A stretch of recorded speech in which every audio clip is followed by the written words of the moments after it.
ಎಲ್ಲರಿಗೂ ನಮಸ್ಕಾರ. ಇದರಿಂದ ಅತ್ಯಂತ ಒಂದು ಸಂಭ್ರಮಾಚರಣೆಯೊಂದಿಗೆ ಹಿಂದೂ ಸಮಾಜೋತ್ಸವ ಕಾರ್ಯಕ್ರಮ ನೆರವೇರಿರ್ತಕ್ಕಂಥದ್ದು ಅತ್ಯಂತ ಒಂದು ಐತಿಹಾಸಿಕ ದಿನ ಅಂತ ಹೇಳ್ಬಿಟ್ಟು ನಾನು ಭಾವಿಸ್ತೇನೆ. ಈ ಒಂದು ಸಂದರ್ಭದಲ್ಲಿ ನಮ್ಮ ಪರಮ ಪೂಜ್ಯ ಯಾದವಾನಂದ ಸ್ವಾಮೀಜಿ ಅವರ ಸಮ್ಮುಖದಲ್ಲಿ ಇವತ್ತು ಯಾತ್ರೆ ಜರುಗಿದೆ. ಇವತ್ತು ಏನು ಹಿಂದೂ ತತ್ವಗಳು, ಮೌಲ್ಯಗಳು, ಚಿಂತನೆಗಳು, ಧರ್ಮ, ತ್ಯಾಗ, ಸಹನೆ, ಸಹಾನುಭೂತಿ ಇವೆಲ್ಲರ ಮೇಲೆ ಹಿಂದೂ ಧರ್ಮ ನಿಂತಿದೆ.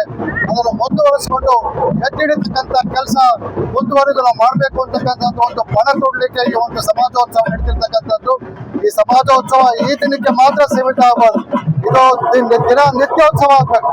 ಸಮಾಜೋತ್ಸವ ಅಂತಕ್ಕಂಥ ಹಿಂದೂ ಸಮಾಜೋತ್ಸವ ಅಂತಕ್ಕಂಥದ್ದು ನಿತ್ಯೋತ್ಸವ ಆಗಬೇಕಾಗಿದೆ. ಇವತ್ತು ಆಸಿದ್ದು ಪರ್ಯಂತ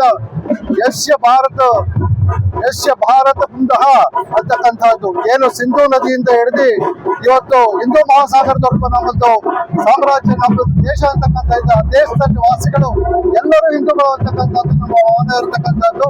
ಈ ಕಾರ್ಯಕ್ರಮ ಯಶಸ್ವಿಯಾಗಿ ನೆರವೇರಲಿ ಅಂತ ಹೇಳ್ಬಿಟ್ಟು ಈ ಸಂದರ್ಭದಲ್ಲಿ ನಾನು ಆಶ್ರಯಿಸ್ತೇನೆ.